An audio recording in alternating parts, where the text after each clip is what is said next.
Hello, welcome to the second session of the fifth grade social studies curriculum just in time. I'm Amy Prescott, the elementary social studies curriculum coordinator. I'm so glad you're here today watching this video. The purpose of this session is simple: to give you a clear and focused preview of the upcoming units so you can feel confident and prepared to teach them. This professional development's goal is to get you fully ready to teach the next unit with confidence. Our learning target focuses on identifying key content, instructional strategies, and resources so you can plan strong, efficient instruction. By the end of our time together, you should be able to name the priority standards, prepare for and implement a high stakes lesson based on our students' data, and walk away with at least one specific strategy you'll use inside your classroom. Our first success criterion is simple. By the end of this session, you'll be able to clearly name the priority TEKS and the learning goals for the upcoming unit. We want everyone aligned around what matters most and what students must walk away knowing and being able to do. So we're going to first start with the Manifest Destiny unit. Here are some of the standards in that unit. You'll notice standards covering history, geography, economics, culture, science and technology. And this might seem like a lot, but we're going to narrow that instructional focus later. So as you look at the TEKS, pay attention to the verbs identify, explain, describe, because those signal what students must be able to do. And these TEKS build the foundation for understanding why and how the United States expanded westward, what motivated settlers, and how the land shaped their experiences. Here are the rest of the Manifest Destiny standards. Notice how economics, culture, and technology weave into the history of westward expansion. Students aren't just learning events, they're learning how innovations like the Transcontinental Railroad changed the economy, how art like American Progress reflected the mindsets of the time. So, this helps us connect social studies strands instead of teaching them in isolation. Everything in this unit reinforces how expansion reshaped life in the United States. Here is our performance data on some of the standards in the Manifest Destiny unit. The table shows how our fifth grade TEKS performed compared to aligned eighth grade TEKS and STAR data. And so the first column shows the fifth grade standard, and then the eighth grade standard is in the next column that aligns with that fifth grade content. And then you have the CBA data from last year's fifth grade CBA, and then the eighth grade STAR data from the last couple of years. Even though we don't give a star in fifth grade, this data tells us which concepts need strong foundational instruction now. For example, 5.4c appears multiple times in eighth grade, and eighth graders have been struggling with parts of it, particularly the Louisiana Purchase's significance. We can also see that TEKS related to American Indians and the Transcontinental Railroad had lower performance. Here's performance data for some more of the standards in this unit, and we can see some patterns, one of which is that students are performing not as well at the eighth grade level as the fifth grade level. One of the reasons for that you can see is that in some standards, the verb is more complex at the eighth grade level, but that's not always the case. We can see in 5.8a that adaptations and modifications, it's one of the strongest TEKS both in fifth and eighth grade. And we want to maintain and reinforce our strong instructional routines there. But TEKS like 512A and 520A show drops at the eighth grade level. So students may be memorizing information at the fifth grade level, but they're not possibly internalizing the concepts behind them. And our instructional priority is going to be focused on 512B, which is students explaining how geographic factors have influenced the location of economic activities, both because that was a weakness for our fifth grade students, but also because it seems to be a weakness at the eighth grade level as well. And we want to help our students understand how this relationship works and not just teaching them facts in isolation. Here we see the rest of our performance data, and this highlights that students are struggling later on in 8th grade with technology and innovations and their impact. And so you can see here that the issue might be the change in the verb, where they're identifying in 5th grade and then they're having to analyze how the technology affected economic growth at the 8th grade level. And so we need to make sure that students have strong conceptual understanding now so that will pay off later.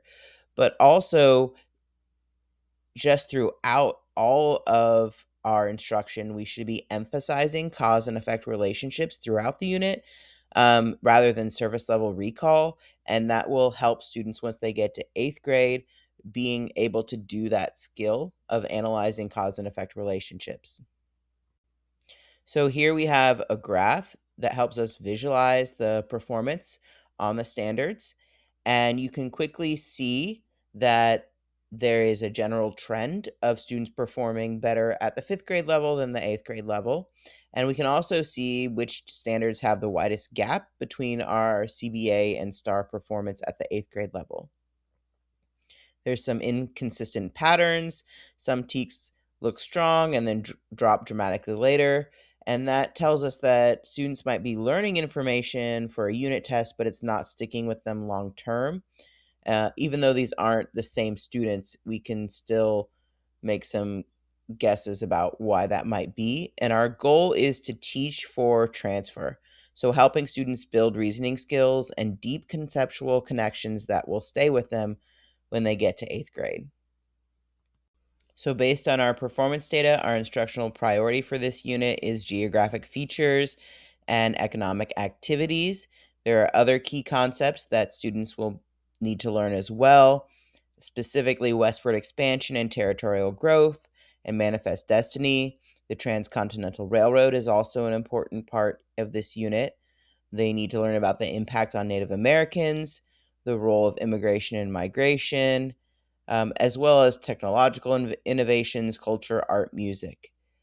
But we'll see the biggest improvement in student understanding with a focus on geographic features and economic activities.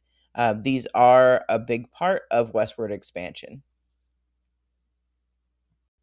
Now we're going to take a quick look at the CBA questions tied to our instructional priority, and so that you can see what students are expected to do.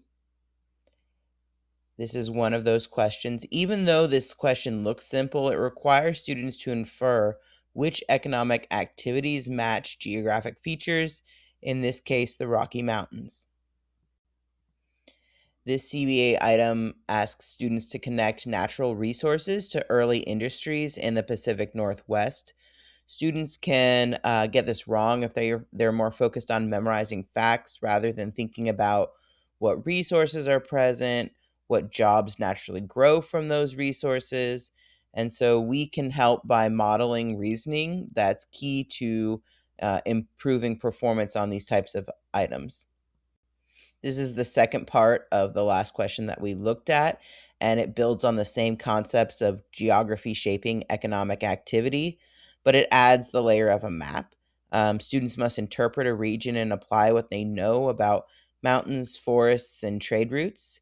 Items like this are why the Oregon Trail lesson that we'll be looking at is structured around cause and effect thinking and not just storytelling. This is the pacing guide for the Manifest Destiny unit. It has 24 instructional days, and you can see that days 1 through 7 build foundational understanding of why people moved west and how that affected American Indian communities. Days 8 through 15 focus on movement, challenges, and technological changes, where 16 through 19 strengthen cultural and economic connections. Days 20 to 23 are for the performance assessment and intervention, and then you can do that before you get to day 24, which is the CBA. This pacing is intentionally designed to balance depth and efficiency while still giving room to support students. The other unit we're going to look at today is the Civil War and Reconstruction unit, and this shows the standards in that unit. Notice how the standards cluster around three big themes: the causes and effects of the Civil War and Reconstruction, leaders and leadership, and the economic forces like supply and demand. Before diving into the pacing and data, let's help anchor ourselves in what students are expected to understand and explain. These TEKS move beyond memorizing events. Students must explain how sectional differences developed, how slavery shaped the economy and politics, and how the Reconstruction Amendments changed citizenship and rights in America. Let's keep these TEKS in mind while we prioritize the conceptual understanding that students need most. So here's the performance data for some of the standards in the Civil War and Reconstruction unit, and we can see an even larger gap here between how our fifth graders are scoring on these concepts and how our eighth graders are on the STAR test. And so some things that you'll notice: 5-4B, Industrial Revolution leading to sectional conflict, has strong CBA performance and a significant lower performance on the STAR aligned eighth grade items. Same for 5-4D, expansion of slavery as a cause of civil war. And then 5-4E, not quite as steep of a drop, but again, a drop on the effects of the Civil War and Reconstruction amendments. So our takeaway here is that students are recalling or explaining, identifying events at the fifth grade level, but then they're struggling with explaining and analyzing cause and effect, especially around economic and political factors at the eighth grade level. And so that is something that we want to make sure we're building strong conceptual understanding to help support students when they get to that eighth grade level. So here is the rest of the performance data for the Civil War and Reconstruction unit, and we can start to see where we might need some targeted support. At the fifth grade level, the explaining supply and demand seems to be an area where students aren't performing as well at the fifth grade level. And then at the eighth grade level, we can see that it is mostly tied to leadership qualities. So 511A and B are challenging. These are abstract economic concepts, and they really require modeling and repeated application. And then 518A and B, students can sometimes recall names, but then analyzing those leadership qualities, it seems to be more difficult for them. And so this tells us throughout the unit we need to prioritize academic talk, vocabulary, but also those reasoning structures that help get them at analyzing and explaining and practicing those skills so that we can support those at as they go through to higher grade levels. Here is a graph that shows a comparison between our fifth grade performance and our eighth grade performance on those standards. And we can see that for most standards, students are performing better at the fifth grade level. And the purpose here isn't to judge performance, but just to see where conceptual understanding may fade over time, even though it's not the same group of students. Those areas where we see the sharp drops, we might not be getting to that deeper conceptual foundation. And so we're going to use this data to guide our instruction and to identify which concepts need that deeper modeling and more structured academic discussion and opportunities for students to really justify their reasoning. So for the Civil War and Reconstruction unit, our instructional priority will be supply and demand, and this priority comes from two places. The fifth grade data clearly showed that supply and demand is one of the most challenging TEKS for our fifth grade students, and they're struggling to apply this concept rather than just define it. Also, supply and demand is a conceptually powerful lens for understanding this entire unit. It explains why the North and South developed differently, why slavery expanded in the South, why wartime shortages affected both armies, why Reconstruction brought major economic changes, how the freedmen's opportunities were shaped by access to resources and labor markets. In other words, supply and demand's not just an economic standard, it helps students make sense of the causes, effects, and daily realities of Civil War and Reconstruction.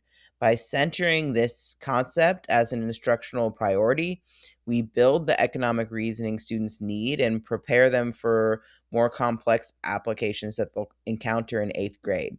But there are some other key concepts: national leaders, sectionalism, causes and major events and effects of the Civil War, Reconstruction challenges and effects, the role of the expansion of slavery in causing the Civil War, and then the 13th, 14th, and 15th Amendments. So we want to, these are all the key concepts we need students to learn in this unit. So we're going to look at the CBA questions connected to this instructional priority. And so this question says, during the Civil War, how did supply and demand of cotton affect consumers in the United States? And so this focuses on students applying the concept of supply and demand to a real historical situation. And so the key idea students need is that when supply goes down and demand stays high, prices increase. During the Civil War, the cotton supply dropped dramatically because Southern production was disrupted and access to markets was blocked, but demand for cotton goods remained high, especially in the North. And this imbalance led to higher prices and more expensive cotton products for consumers. So, where students might struggle is they know cotton was important, but they don't connect it to consumer pricing. They focus on who produced cotton instead of the economic effect of scarcity. And they assume prices always go down in a war because everything gets cheap, possibly. So, in instruction, we want to emphasize the cause and effect chain: war disrupted production, decreased supply, higher prices. So, practicing this pattern with examples can help students navigate these economic questions. This question asks students to apply the opposite supply and demand relationship from the previous slide. Instead of shortage, we now have an increase in supply during Reconstruction. So the essential idea is that when supply increases and demand stays the same, prices go down. So Reconstruction brought renewed agricultural production in the South, and as more crops became available, food became less scarce, and that led to lower prices for consumers. Students might have the misconception that more production means more profit for higher prices. This is the pacing for the Civil War and Reconstruction unit. You have 23 days. Because several of the standards are conceptually dense: sectionalism, causes of the war, Reconstruction, it's important to give time there for students to learn that material. A couple of things to pay attention to: the pacing intentionally builds from the Industrial Revolution to the causes to the events and then the effects of the Civil War. You have a few days at the end of the unit to give a performance assessment and then provide any intervention that you need to or extension. And that's a critical time to revisit any misconceptions and deepen understanding before students take the CBA. Now we're moving on to success criteria 2. In this part of the session, our goal is to prepare you for implementing a lesson on a high stakes learning target identified from the student data. As we walk through the lesson, I want you to keep asking, what would this look like with my students, and what tweaks would I need to make for my class? The lesson we will be examining in depth is on the Oregon Trail. Notice how many strands this one lesson includes: history, geography, economics. We're not just telling the story of pioneers, we're hitting 5-4C and F with significant events and challenges of westward expansion. Using 5-7B and 5-8A to think about patterns of settlement and how people adapted to and modified the environment, while centering 5-12B, which is our priority, how geographic factors influenced where economic activities developed. This lesson uses the inquiry design model, which we've used in other lessons, but a quick review. The inquiry design model is a framework for teaching social studies through questions, not just content delivery. Each lesson begins with a compelling question, something that hooks students and gives purpose. Supporting questions break the inquiry into smaller parts. Along the way, students complete formative tasks using sources we provide, which prepares them for writing the culminating argument. In this lesson, students will explore the experiences of pioneers on the Oregon Trail and the challenges they faced during westward expansion through activities such as analyzing primary sources, reading texts about the Oregon Trail, and playing an interactive Oregon Trail game. Students will learn about the geographic factors that influence settlement and how settlers adapted to and modified their environment. Students will work in groups to plan and design a town, considering how pioneers would have established communities once they reached their destination. The compelling question for this lesson is, how did pioneers experience life on the Oregon Trail and beyond? So, this is the anchor question for the 3-day sequence. On day one, we're not expecting students to fully answer it yet. Instead, we're using this as a frame for their thinking as they look at the primary sources. Um, Read from the textbook and start to encounter the conditions of life on the trail. As you introduce this question, be explicit. You're going to see parts of this answer over the next 3 days. Your job is to collect evidence, stories, images, decisions from the game that help you answer this later. That message helps students understand what they're doing, each activity, and connects the pieces into one coherent inquiry. So, staging the compelling question, this is when we're trying to get students engaged and curious. And for this, you're going to show them the 4 requirements to becoming a state. Remind students that with Manifest Destiny, the goal was to expand from ocean to ocean. And the first step was to increase the territories. And the next step was to get people settled in those territories. Brainstorm some ways they might get people to settle. Um, and then tell them we're going to be learning more about the Oregon Trail. You don't need to go in depth on any of these at this point. The first supporting question is, what was life like on the Oregon Trail? This supporting question narrows the focus from the big compelling question to the specific information and content that they're going to learn that day. And so to the daily life and experiences on the trail. The question drives the primary source prediction activity and the reading that they're going to be doing. When using it, make it visible and refer back to it often. How does this source help us answer what life was like?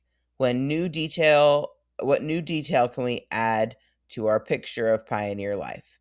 This helps students distinguish between supporting questions and the big compelling questions. Supporting questions help us build pieces of the larger answer, and they're usually factual and have correct answers. So here's a prompt and a sentence stem for students.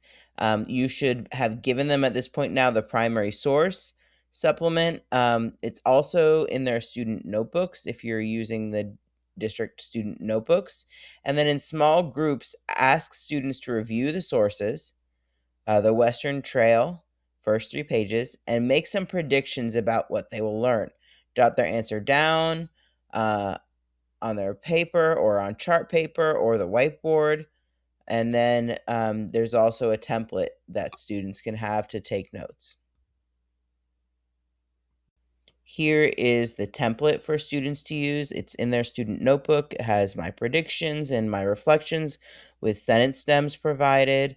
Then you're going to have students read pages 350 to 351 in the My World Social Studies book. It's called Trails to the West, and discuss their predictions after reading. Which ones were correct? What did they learn that they had not predicted? And then go back to the textbook, review the rest of the primary sources, and then read pages 352 to 353. So, why is making predictions from primary sources beneficial for students? Well, it activates their prior knowledge in a low stakes, exploratory way, which is crucial for building confidence and curiosity. It also develops their inference skills by engaging them with authentic sources.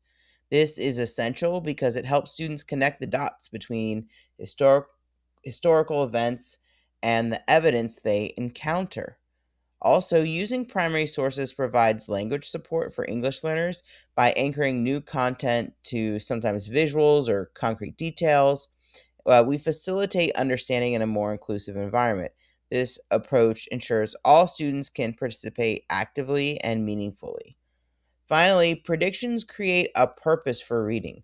Students become naturally inclined to confirm or revise their thinking, making the learning experience more dynamic and engaging. By integrating these techniques, we not only enhance our students' analytical abilities, but also make the learning process more interactive and enjoyable.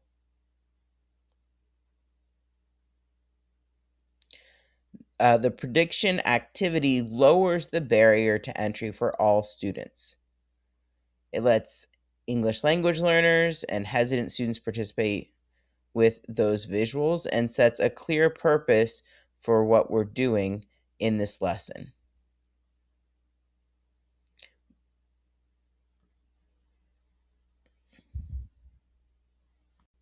So, what can teachers do to make this activity even more effective? Well, first, it's important to model the difference between observing and inferring. Ask students questions like, "What made you think that?" This helps them rely on evidence within the source. It's also beneficial to guide them towards using academic vocabulary. Terms like terrain, hardship, migration can enrich discussions and deepen understanding. You can also circulate the room and use a small set of guiding questions. This approach not only supports students but also keeps them focused. Remember, these strategies will help students engage more deeply with primary sources, making the learning experience both meaningful and interactive.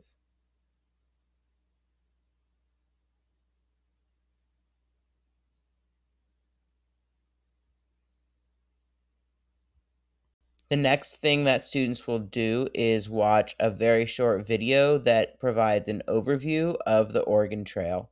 It is linked in the slideshow and in the lesson plan. The next activity that students will do is play an Oregon Trail game, and you'll need at least one die to pass around and one die for each team. You can use digital dice if you'd rather, and you'll need to project the game board. Looks like this, but you should not put it in slideshow mode because you need to move the pieces on the board. Um, so you might have to make your own copy if you're using the district slideshow in order to do that. You can have up to 6 families. Each family should choose a colored triangle, and they should all begin at the start. You'll assign jobs for players in the family. Uh, Supply tracker, food tracker, money tracker, and the rest of the players will take turns rolling the dice. To start, each family starts at independence. Each team will roll the dice to see how many supplies they have, multiply their number by 5, and the supply tracker should record it. Then each team rolls the dice for food.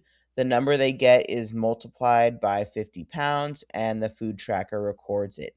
Each team rolls the dice for money, multiply the number by 200, the money tracker records it. All of these directions are in the lesson plan and in the instructional slides. There are some rules for food. Every round, the tracker should deduct 25 pounds. If the team runs out of food, they need to skip a turn to hunt, and then they'll roll the dice and multiply their number by 25 pounds, but they do not get to move forward. If they wish, they can buy 50 pounds of food for $100 and don't need to skip a turn. If they wish to build up food stores, they can skip multiple turns to hunt and build up. Even when they skip a turn, they need to deduct 25 pounds of food. Even when they aren't moving, they need to eat. If they land on a spot where supplies are lost or they lose supplies, they have to skip a turn to trade for more supplies. They'll roll the dice, multiply by 3, but they don't move forward. If they wish, they can spend $100 to get 6 supplies instead of skipping turn. For money, if they run out of money, they have to work off the debt. They skip a turn. For each skip, they earn $50. Skip turns until they get the money they need and continue to deduct food. There's 7 sections of the trail. Each family rolls the dice, and the teacher will read the event from where they land. The family must decide what actions need to be taken, skip turns or buy if applicable. Trackers need to update amounts accordingly. One family may offer to sell needed supplies or food at a reduced price to another family. The first family that gets to Fort Vancouver wins. The family that wins becomes bandits. For their turn, they roll the dice and take food, supplies, and monies from the other families. And the colors have certain numbers related to it. So, why play this game? Well, it takes abstract historical challenges and makes them tangible. Concepts like scarcity, geography, decision making become real as students navigate these obstacles. The game fosters important skills like collaboration, math reasoning, problem solving within a historical context.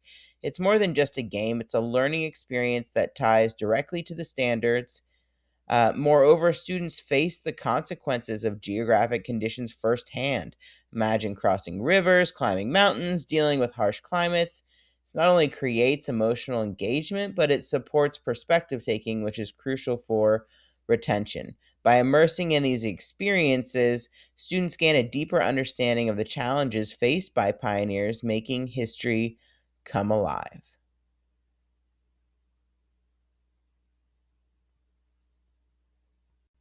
There's some things you can do to make the game even more effective. First, it's crucial to set those clear roles within each team, such as the food tracker, supply tracker, and money tracker. That helps ensure that every student participates actively and equitably. And throughout the game, pause periodically to engage students with reflection questions like, what geographic factors affected your team today? Or what choices did you make with limited resources? These questions not only enhance their critical thinking, but also deepen their understanding of the historical context. You can also narrate the historical context and explain why certain challenges, like the Platte River, were significant for settlers. This makes the history come alive and be relatable for students. You should support English language learners by providing sentence frames during discussions. For instance, you could prompt them with a sentence stem, our challenge was blank because blank. This helps all students articulate their thoughts more clearly. Finally, ensure that no family is idle during skip turns. Encourage them to narrate their reasoning behind their decisions. Keep everyone engaged and contributing to the learning process.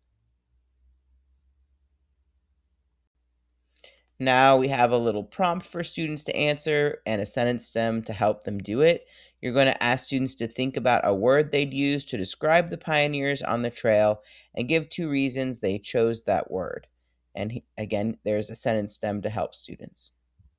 Have each student share what they wrote or thought about in a round robin sharing. And this is where each person in their group takes a turn sharing their responses until everyone has shared. Now, for supporting question 2, we're moving from what was life like on the trail to how did settlers choose where they settled and how did they adapt to the environment to make a living. And this question bridges the game they played to the town planning simulation they'll be doing. This is where 512B, our instructional priority, really lives. Students must connect the geographic features to what people could realistically do in that environment. That is the question you want visible during the readings about the different trails and again during the town planning work. It's the conceptual hinge between movement and settlement. For the first formative task for supporting question 1, students need to be in groups of 3, and then you're going to assign a reading for each person based on their number. So you're going to number them off. The page numbers for each group are listed here on this slide. After reading, each student will summarize their part in their student notebook, and there's a template in there for them to do that. And they can use the sentence frame on the slide or in the notebook to help them. Now we're going to return to those 4 requirements to becoming a state. Remind students that in order to manifest our destiny, we need the populated areas to become an established town with a government and a voting population. We're going to take on the task of planning what that might look like. So now students are going to get back into their family groups from the Oregon Trail game day. They've made it down the trail, and as a group, they're going to decide where their final settlement will be located. And they have these 4 settlement areas to decide on. In order to do that, they have some steps to follow. They need to think through and discuss all of these steps. They can refer back to text or earlier work to help them with this as well. And there's also a student template to help them with this. So once students have thought all that through and they've made their decisions, each group should be given a large piece of construction or chart paper, and they should map out their town. Here's an example. There's also a page in their student notebooks where they can record it, and students should also give their town a name, and then students should post these around the room. Then, as a family group, the students will walk around the room doing a gallery walk. And for each town, they should put a post it note that has some way that the land was modified for the town and stick it on the picture. Examples might be like trees cut, wells dug, roads made, things like that. So, why do we do this town planning simulation? This isn't just make a cute map. It's where students have to apply everything they've learned, the geography, resources, economic activities, adaptation. This simulation directly targets Standard 512B, where students identify and explain how geographic factors influence the location of economic activities. It's a journey from experiencing a game to analyzing, then applying, and finally creating. This activity strengthens spatial reasoning and map literacy, which are essential skills for understanding our world. Students aren't just making choices, they're justifying them with evidence. So, students must back their town planning decisions with solid evidence, and this prepares them for critical thinking and problem solving in real world scenarios. So, there's some things that you can do to make this activity more effective for students. For instance, you can start by modeling your thought processes aloud.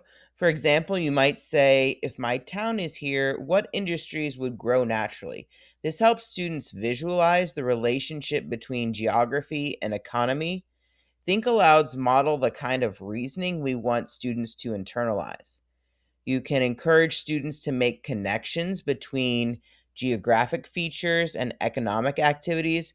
For instance, rivers can lead to fishing and transportation. Forests might support lumber and fur trade, and fertile land is ideal for farming. It's crucial that students justify their settlement choices before they start building maps. Use sentence stems to guide them, like, we chose this location because it has blank, which allows people to blank. Requiring justification before mapping, students defending their choice first, ensures students aren't just placing things randomly. During the map building phase, be proactive. Circulate among the students and coach them to include specifics. Show where the water source is. Where would trading happen? Why there? These strategies not only improve spatial reasoning, but also prepare students to defend their choices with evidence, strengthening their analytical skills. These are the moves that transform the town maps from being decorative to deeply conceptual. This is a design challenge rooted in constraints, not an art project. The next formative task students will be doing is a QSSA as a formative checkpoint. The question and STEM are really doing a lot of heavy lifting here. The question is, how did the geographic features of the Pacific Northwest shape the types of economic activities that developed there? And there's a STEM provided. Geography influenced economic activities in the Pacific Northwest because blank and blank. This led people to make money by. So this pulls together both geography content from the text, the experiences from the Oregon Trail game, the reasoning about settlement and economic activity, and your job as the teacher is to listen to whether students can clearly state two geographic factors and one economic activity and then link them causally. This tells you who's ready to move into the argument writing and who might need some small group intervention. So here's the slide that students will see for QSSA. Has the question and the sentence stem there for them. The signal you'll be using is when you are ready to share, fold your hands together. When students share, they should be using the round robin sharing technique. So in small groups, each student reads or says their sentence once until all students have shared. The teacher circulates and listens for clear connections between the geographic features and the economic activities. And then to assess, call on each group and have them share their best answer. Some model answers might be geography influences economic activities in the Pacific Northwest because the region had a mild climate and lush forests. This led people to make money by trapping animals for fur, since many fur-bearing animals lived in the forests. Or geography influenced economic activities because the Pacific Northwest had rivers and ocean waters that were rich with fish and wildlife. This led people to make money by fishing and working in trade networks. QSSA is powerful in social studies because it helps students practice academic language in a structured, supportive way. Instead of only a few confident students talking, this routine ensures every student gets a chance to think, rehearse, and share. The built in wait time supports stronger reasoning, and because the routine is predictable, students feel more confident participating. To make QSSA most effective, we as teachers need to model how to use the sentence stems both orally and in writing. The modeling lowers the barrier for all learners and gives them a clear structure for expressing their thinking. We can pair bilingual students strategically. It lets them support one another with vocabulary and phrasing, and it makes the academic conversation more accessible. As students share, be sure to circulate and listen closely. You want to catch strong examples of language or reasoning that you can spotlight at the end. That helps to reinforce what strong academic responses sound like. And finally, always wrap it up with a share out. Could be random, could be all students, could be in writing. That accountability piece ensures every student engages with the full routine, not just with their discussion partner. We end the 3-day sequence back where we began, back at the compelling question: how did pioneers experience life on the Oregon Trail and beyond? And so by this time, by day 3, students have predictions and notes from primary sources and readings. They've lived the Oregon Trail through the game. They've designed or analyzed a town based on geography and economics. They've talked through QSSA responses on geography and economic activities. And so this is now a great moment for students to launch into an argument or extended constructed response using the question as a prompt. And so this sequence is intentionally layered so that by the time they get to this point, students have had multiple connected experiences to draw from. So you'll revisit the compelling question, and students will answer this compelling question by making a claim and supporting it with evidence from both the primary and secondary sources. and graphic organizers that they've made in this lesson. They should also explain their reasoning. There is a template in their student notebook with sentence stems to help them.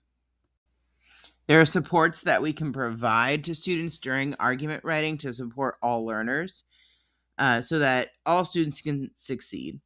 So, sentence stems and CERJ charts help students organize their thinking, allowing oral rehearsal before writing, builds confidence, and improves writing fluency.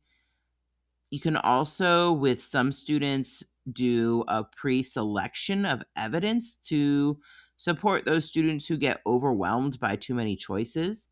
You can provide visual cues, anchor charts, and graphic organizers to break the cognitive load into smaller chunks. And these supports ensure all students can access the content and participate meaningfully in the argument writing. There are lots of opportunities to provide scaffolding during this 3-day lesson for students who might need it, who might need additional support to access the content. Scaffolding texts and visuals provide an accessible entry point, especially for multilingual learners or students who struggle with dense text. Sentence stems can be key during activities, even during the Oregon Trail game and town planning activity, because they allow students to express complex thinking with structure.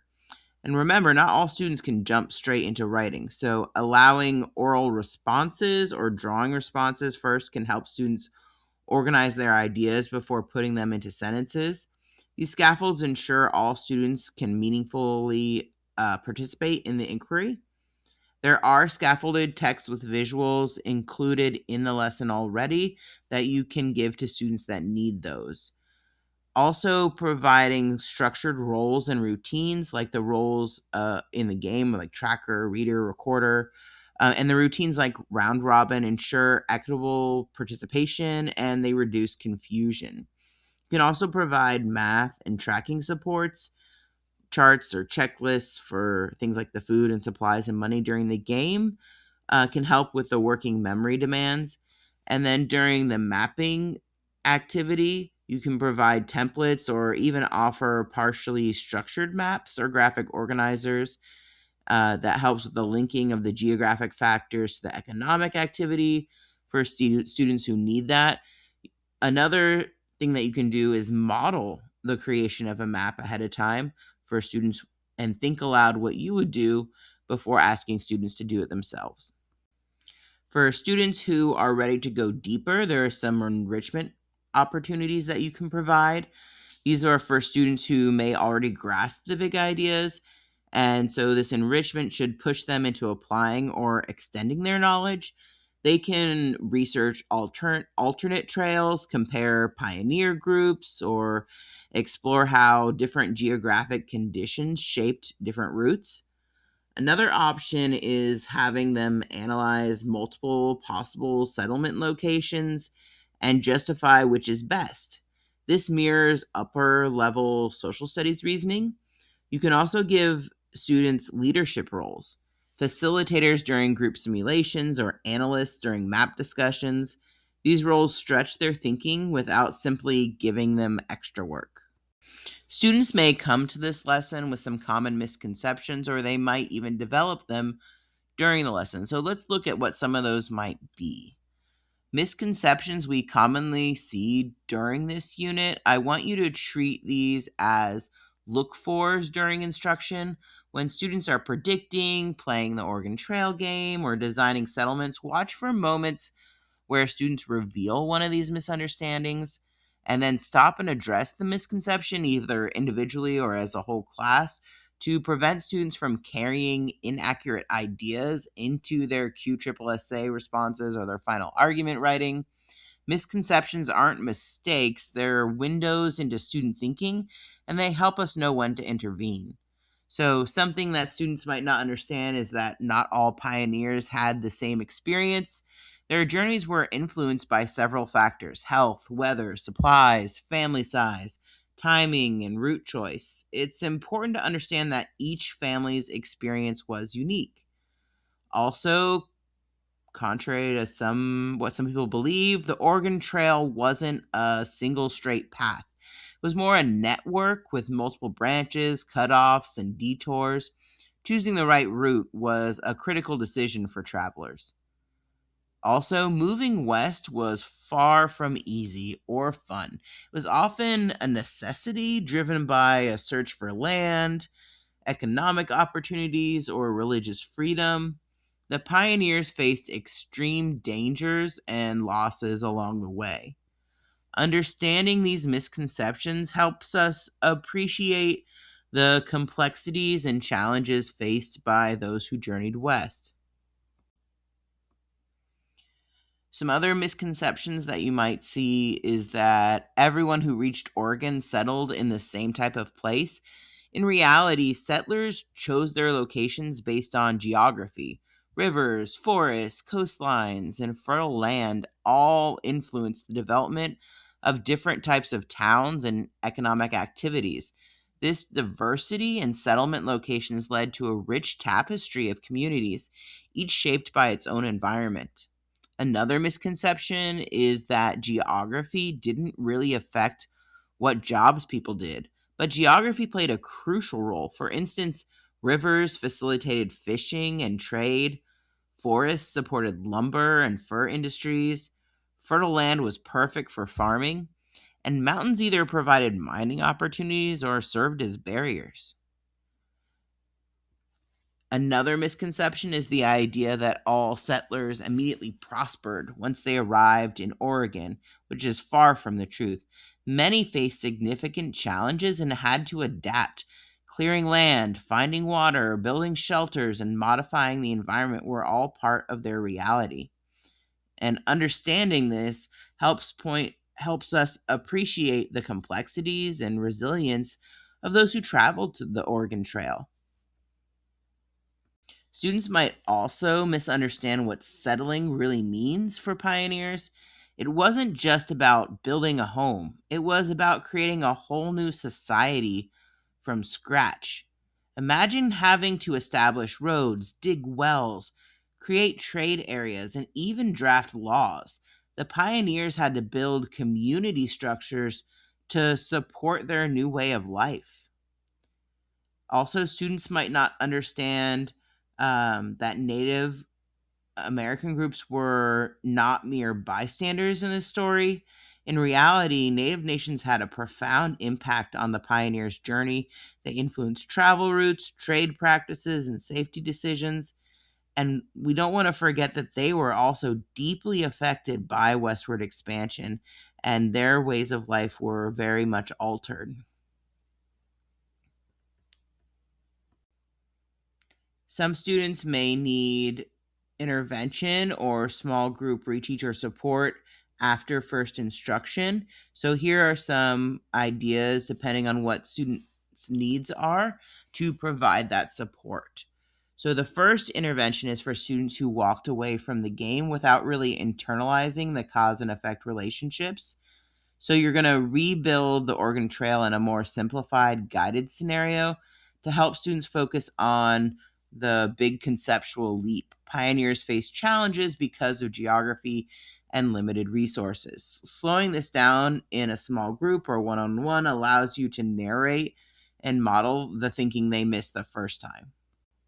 We can use a geography sorting task to reconnect students with TEK 512B in a very concrete way. Students sort geographic features and economic activities that match, and this helps students who can identify features but can't yet explain the economic connection. The tactile nature of sorting reduces cognitive load and reinforces content relationships.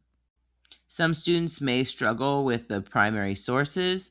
And so, what we can do is pull just one of those primary sources and walk through it with students, modeling observations, inferences, and vocabulary. And this helps students build the analytical skills they need but couldn't demonstrate earlier in class. So, this intervention supports students who participated in the town planning activity but made decisions that don't align with geographic reality. We'll give them a flawed town map and ask them to identify and fix the mistakes.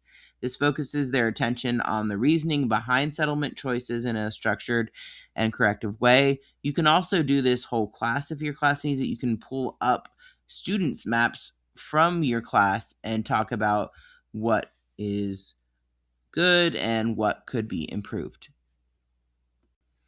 This quick conference helps students articulate their reasoning verbally before writing. You guide them through evaluating two potential settlement areas, prompting them to explain which is better and why. This mirrors the thinking required in the QSSA and the argument writing to help students who need explicit modeling of evaluation. This final strategy strengthens both language and content understanding. Students rehearse orally using a sentence frame and then convert that spoken explanation into writing. This reinforces vocabulary, improves retention, and reveals remaining misconceptions. It's quick, targeted, and very effective after a lesson sequence that they've been through like this. For success criteria 3, the instructional strategy we're focusing on today is QSSA. This is a routine you should be able to walk away ready to implement. QSSA directly addresses the gaps we're seeing in the data.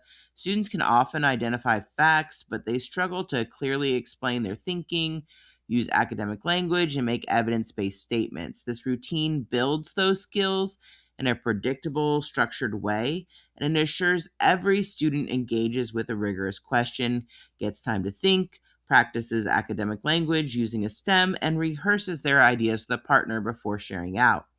It also gives teachers quick, actionable, formative data they can use immediately. As we go through the next few slides, the goal is for you to walk away confident in how QSSA works, why each step matters, and exactly how you can use it in your next lesson to strengthen students' reasoning, speaking, and writing. So QSSA is a routine that can be used as academic talk or academic writing, and it fits almost anywhere in your lesson where you have a rich question. Think of it as a structure that guarantees every student has to think, rehearse, and respond of just the instead of just some few volunteers. QSSA structures academic talk or academic writing. It's flexible and can be plugged into any point in the lesson, whether students are reading, analyzing clues, or preparing to write. It gives them a structured way to build academic language. Think of it as a bridge between thinking and writing. When students practice explaining their reasoning out loud, their writing improves dramatically. So why QSSA? Because it pushes students beyond just picking an answer. They have to explain their reasoning. It builds in wait time. It supports English learners with predictable routines. It gives you quick formative data every time you use it. You can also use it to stamp important concepts for students. The first step is the anchor for the whole routine. The question has to be rich. It can't be a recall fact or a yes no response. The point is to focus students on a TEKS aligned idea that requires reasoning. In this unit or this lesson, our question asks students to think about the connections between geography and economics. These questions drive deeper understanding because they push students to explain causes and consequences, not just name events. When we choose strong questions, we set students up for meaningful academic conversations. So the signal is one of the most underrated steps, but it's what creates equity. When we ask a rich question, many students need processing time, especially bilingual students and students who need space to compose language. The signal ensures everyone gets that wait time. It also gives you a quick visual check of who is ready. Using signals like thinking chins, thumbs on chest, fist to five gives every student time to think before anyone starts talking. It slows the pace just enough so more students can access the task. The STEM is your built in scaffolding. This is what helps students turn their thinking into academic language. Without STEM, students may know the idea but struggle to express it clearly. This is especially important in social studies where we want students using language like because, as a result of, one reason is. These STEMs support bilingual students, hesitant speakers, and even strong students who need practice with discipline specific phrasing. The STEM also ensures students respond in complete sentences, which directly supports their writing. There are different variations of sentence stems that you can provide students, but the important part is that it supports students in using academic language and complete thoughts. So it can make the difference in between students saying something like they worked and producing a full reasoned explanation such as geography influenced economic activities in the Pacific Northwest because the region had lush forests and a mild climate. Varying this You can vary the stems depending on the task, and this gives you some versions of what that could look like. Over time, students internalize these sentence structures and they can begin to generate their own stems to express cause and effect thinking clearly. The share part of the routine is the structured talk piece. Students use the stem with a partner or a group, and that's before you ever call on any of them to share out with the whole class. That rehearsal time lowers anxiety and improves the quality of what you hear later. You can mix formats, shoulder partners, trios, table groups. You can even do write and talk, where they jot the sentence first and then read it to a partner. The important part is that everyone speaks, not just a few. The last step is assess. This is your quick check. Are students actually understanding the concept? You might randomly select a few students to share, ask students to stand if their idea is similar. You could collect written responses, or as in our QSSA earlier, you can have each group share their best answer. There's lots of different ways that you can do this. Uh, the point, though, is accountability and data. You want a fast window into who got it, who partially got it, and who needs more support so you can adjust instruction moving forward. So let's wrap up this professional development with our key takeaways. And one of them is to prioritize what matters most. Make sure in the units you know what the instructional priorities are so you can focus time and energy on those as needed. And this is a powerful action to ground your planning in those priority TEKS, especially 512B, and make learning on those targets explicit and crystal clear for students. Another key takeaway is to make sure you teach the full inquiry arc. When we're teaching a high stakes standard effectively, the sequence matters. The Oregon Trail lessons intentionally designed as a progression. Students examine primary sources, experience challenges through the game, and apply geographic and economic reasoning in town planning, and then synthesize their understanding in an argument. Using the sequence as designed ensure students build understanding step by step. Each activity feeds evidence and reasoning into the next, and that's how we develop this deep transferable mastery, not through a single activity, but through a carefully connected learning arc. Finally, we want to use instructional strategies that support every learner. To make sure every student can engage with rigorous content, we need structured routines and targeted supports. QSSA helps students verbalize, complete explanations, scaffolds like visuals, stems, and roles make complex reasoning accessible. And our targeted small group interventions help us address misconceptions before they become learning barriers. When we consistently use these strategies, we elevate student thinking and ensure all learners, not just the confident ones, can explain how geography influences economic activity and the other types of learning goals that we have for students. You are welcome to reach out to me via email or utilize the feedback links in the ARC to ask questions, share your thoughts or ideas, or provide feedback. Here is a link to this presentation. I would love your feedback on it as well.